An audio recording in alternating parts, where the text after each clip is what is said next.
Halo Sobat Cek Tide, apa kabar kalian semua? Semoga selalu sehat, penuh semangat, dan tetap antusias mengikuti berita sepak bola terkini, baik di Indonesia maupun di kancah internasional. Jangan lupa untuk menekan tombol subscribe, aktifkan lonceng notifikasi, dan bagikan video ini supaya teman-teman kalian juga bisa mendapatkan informasi terbaru. Di video kali ini, kita akan membahas situasi yang sedang menimpa salah satu tim kuat di Afrika, yaitu Guinea Ekuatorial, dalam putaran pertama kualifikasi Piala Dunia 2026 zona Afrika. Tim ini sebelumnya menjadi salah satu favorit untuk lolos dari grup hari, namun kini langkah mereka semakin berat akibat keputusan FIFA yang menghukum mereka dengan 2 kali kalah walkover. Kisah ini tidak hanya menarik dari sisi regulasi, tetapi juga menunjukkan betapa ketatnya aturan FIFA terkait kelayakan pemain dan proses banding. Mari kita mulai dari awal dan menelusuri perjalanan Guinea Ekuatorial di putaran pertama kualifikasi Piala Dunia 2026.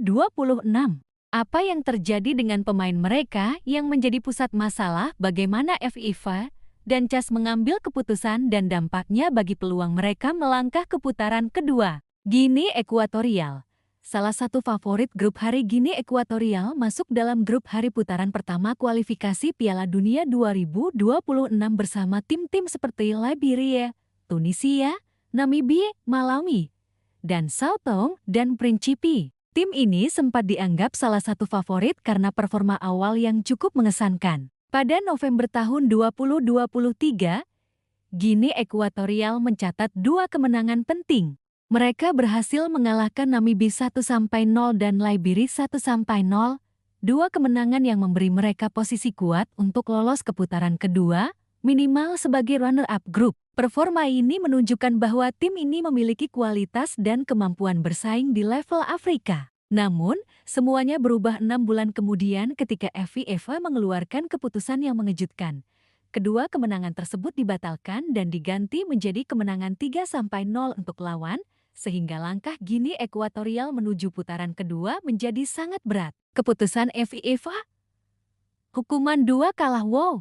Hukuman ini diberikan karena seorang pemain Guinea Ekuatorial dinyatakan tidak memenuhi syarat untuk bermain di 2 laga tersebut. Pemain yang menjadi pusat masalah adalah Milio Ansue, mantan penyerang Middlesbrough dan Birmingham. Ansue sebenarnya adalah pahlawan bagi tim. Ia menjadi pencetak gol kemenangan dalam 2 pertandingan yang dibatalkan dan juga merupakan pencetak gol terbanyak sepanjang masa tim nasional Guinea Ekuatorial dengan torehan 22 gol. Keputusan FIFA yang membatalkan kemenangan ini jelas sangat kontroversial dan berdampak besar bagi moral tim. Kasus ini memunculkan perdebatan di kalangan pengamat sepak bola. Apakah aturan administrasi pemain lebih penting daripada performa di lapangan? Jawabannya, tentu saja bagi FIFA, aturan administrasi tetap prioritas. Kronologi kasus Emilio Ansue lahir di Mallorca, Spanyol, dan memiliki darah Guinea Ekuatorial dari orang tuanya. Sebelum bermain untuk Guinea Ekuatorial, ia pernah membela Spanyol U21. Pertandingan terakhirnya untuk tim Spanyol terjadi pada 2011. FIFA memiliki aturan ketat terkait pengalihan status pemain.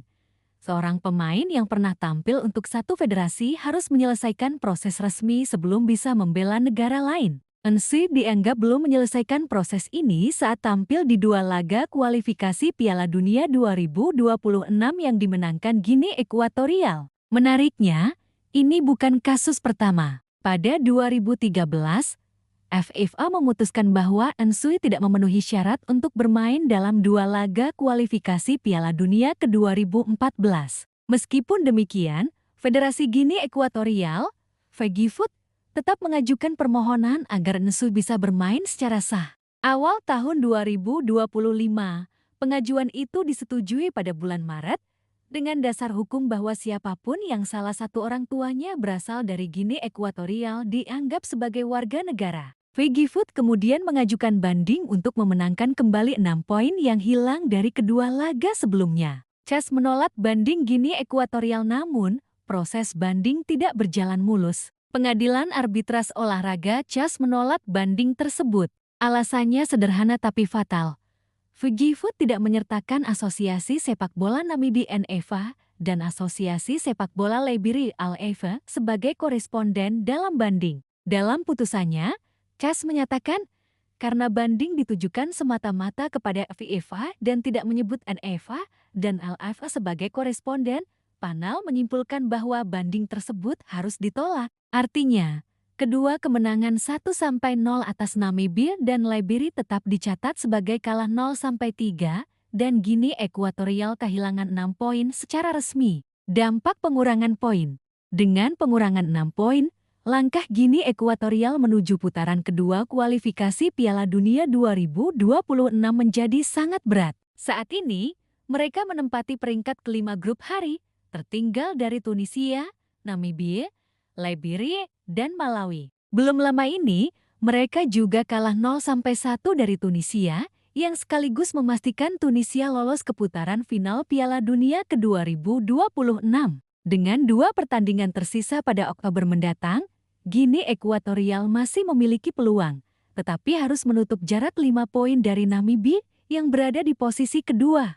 Hanya 4 tim runner-up terbaik dari 9 grup yang bisa lolos ke putaran kedua. Artinya, mereka harus memenangkan semua laga tersisa dan berharap tim lain kehilangan poin, kondisi yang jelas sangat menantang. Analisis situasi tim kisah ini menegaskan bahwa di level internasional, aturan FIFA tidak bisa ditawar. Kemenangan di lapangan tidak selalu menjamin hasil akhir jika administrasi pemain tidak lengkap. Selain itu, situasi ini menimbulkan tekanan psikologis bagi tim.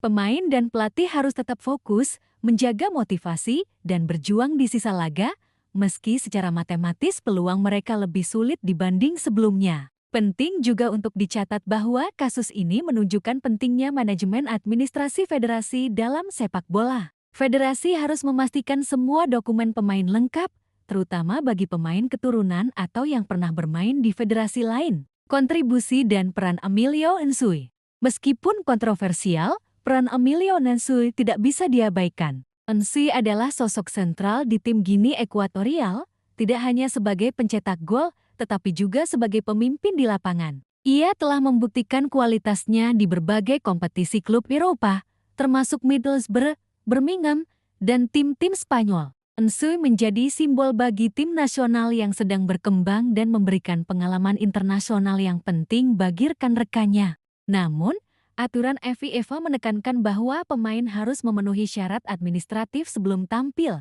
sehingga keberadaan Nsue di lapangan tetap memerlukan pengesahan formal. Pandangan para pakar sepak bola Afrika menilai kasus ini sebagai contoh ketatnya regulasi FIFA. Mereka menekankan bahwa kemenangan di lapangan bisa sia-sia jika administrasi pemain tidak tepat. Seorang analis menyatakan, kasus Guinea Ekuatorial menunjukkan pentingnya manajemen administrasi federasi. Bahkan pemain terbaik pun tidak bisa membalik keputusan FIFA jika aturan tidak dipenuhi.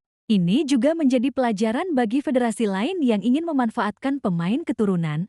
Pastikan semua prosedur legalitas selesai sebelum pertandingan resmi. Pelajaran untuk tim lain kasus ini memberikan beberapa pelajaran penting. Administrasi adalah kunci.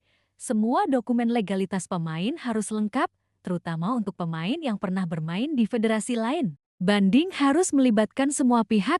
Ketika mengajukan banding, federasi lawan harus disertakan sebagai koresponden agar banding sah di mata hukum. Psikologis tim penting.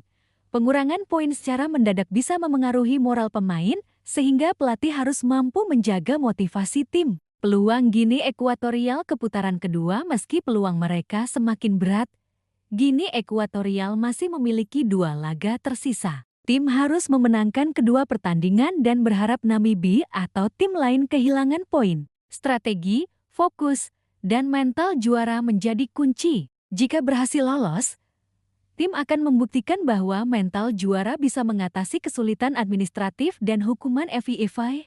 Namun jika gagal, pengalaman ini akan menjadi pelajaran berharga bagi generasi pemain dan federasi berikutnya. Kesimpulan Sobat Cek Fakta, kasus Guinea Ekuatorial menjadi contoh nyata bagaimana administrasi, regulasi, dan hukum olahraga internasional bisa memengaruhi hasil di lapangan. Meski tim tampil baik, ada faktor di luar lapangan yang bisa mengubah segalanya. Kita juga melihat betapa pentingnya manajemen federasi dalam mempersiapkan dokumen pemain, terutama pemain keturunan atau yang pernah bermain di federasi lain. Dan tentu saja, kasus ini menunjukkan bahwa sepak bola internasional bukan hanya soal skill di lapangan, tetapi juga disiplin administrasi, strategi, dan mentalitas tim. Sobat, menurut kalian, apakah hukuman FIFO untuk Gini Ekuatorial terlalu berat atau memang sudah sesuai aturan? Tulis pendapat kalian di kolom komentar, karena diskusi kalian selalu menarik untuk kita bahas. Jangan lupa like, share, dan subscribe channel ini agar kami bisa terus menghadirkan konten-konten sepak bola terkini dan mendalam. Terima kasih sudah menonton, sampai jumpa di video berikutnya hanya di Cepakted, tempat kalian mendapatkan berita yang faktual dan menarik seputar sepak bola.